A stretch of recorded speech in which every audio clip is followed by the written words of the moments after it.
Hi అండి, అందరికీ నమస్కారం. ఈరోజు మనం ఒక ముఖ్యమైన స్కీమ్ గురించి తెలుసుకుందాం. అదే జాతీయ కుటుంబ ప్రయోజన పథకం. దీన్ని నేషనల్ ఫ్యామిలీ బెనిఫిట్ స్కీమ్ కూడా అని అంటారు.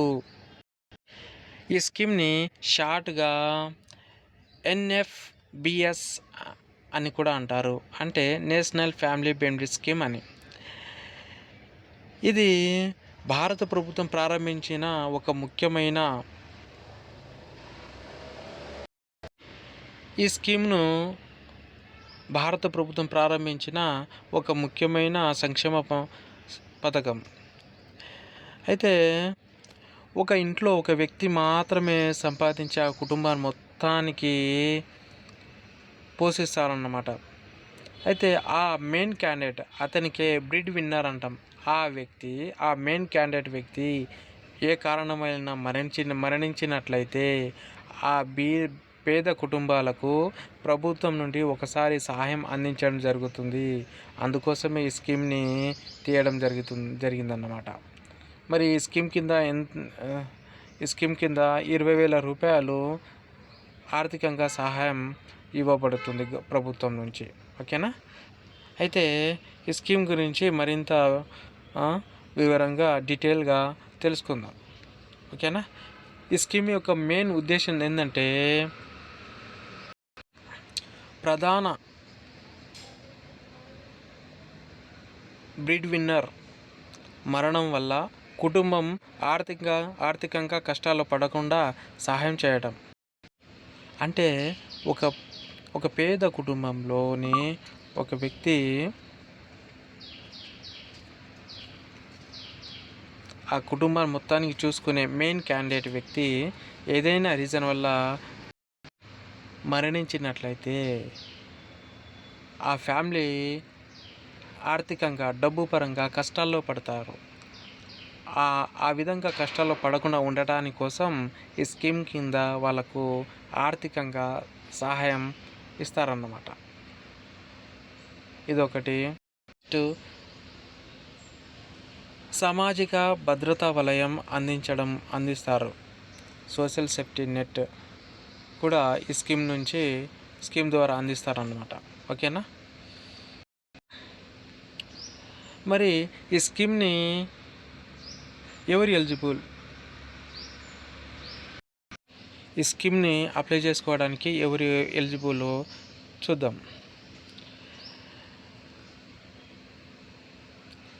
కుటుంబం బీపీఎల్ లిస్టులో ఉండాలి. అంటే వైట్ రేషన్ కార్డులో వీళ్ళ పేర్లు ఉండాలన్నమాట. ఇంకోటి, బ్రిడ్ విన్నర్ వయస్సు. అంటే బ్రిడ్ విన్నర్ వయసు 18 నుండి 59 సంవత్సరాల మధ్య ఉండాలన్నమాట. అంటే బ్రిడ్ విన్నర్ అంటే ఒక పేద కుటుంబంలోని మెయిన్ క్యాండిడేట్, డబ్బులు సంపాదించే మెయిన్ క్యాండిడేట్ యొక్క ఏజ్ వచ్చేసి 18 సంవత్సరాల నుంచి 59 సంవత్సరాల వరకు ఉండాలన్నమాట. ఓకే?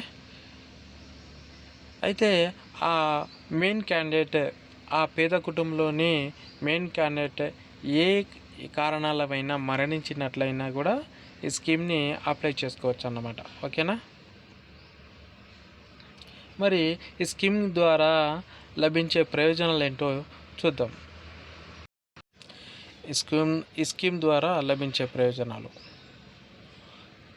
ఈ స్కీమ్ నుంచి ఎవరైతే పేద కుటుంబంలోని మెయిన్ క్యాండిడేట్, ఆ కుటుంబానికి ప్రధానంగా డబ్బులు సంపాదించే వ్యక్తి ఏ కారణమైన మరణించినట్లయితే ఈ స్కీమ్ నుంచి వారికి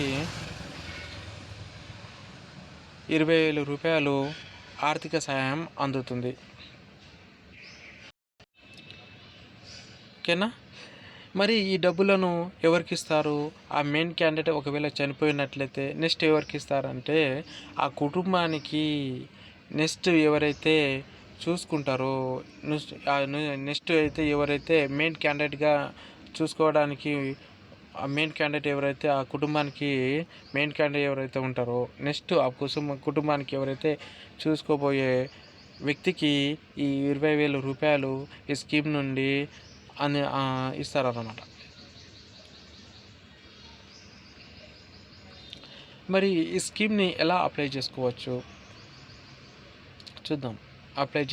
దరఖాస్తు చేసే విధానం. గ్రామ పంచాయతీలో అయితే పంచాయతీ కార్యదర్శికి దరఖాస్తు ఇవ్వాలి, లేదా మండల స్థాయిలో అయితే ఎంపీడీఓకి దరఖాస్తు చేసుకోవచ్చు అన్నమాట. ఓకేనా. మరి ఎవరి ఈ స్కీమ్ని ఎవరు వెరిఫై చేసి కన్ఫర్మ్ చేస్తారంటే ఆ మండల స్థాయి అధికారులు వాళ్ళకు వెరిఫై చేసి కన్ఫర్మ్, స్థానిక అధికారులు మొత్తం విచారణ చేసి అర్హత మొత్తం నిర్ధారిస్తారన్నమాట. ఓకేనా.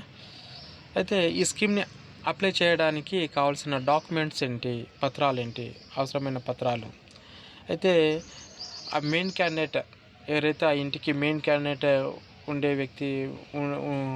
వ్యక్తి యొక్క డెత్ సర్టిఫికేట్ కావాలి, మరణ ధృవీకరణ పత్రం ఒకటి కావాలి, ఇంకోటి రేషన్ కార్డు కావాలి, నెక్స్ట్ ఆ కుటుంబ సభ్యుల యొక్క గుర్తింపు పత్రాలు కావాలన్నమాట. ఇవి ఈ స్కీమ్కి అప్లై చేసుకోవడానికి కావాల్సిన డాక్యుమెంట్స్లు.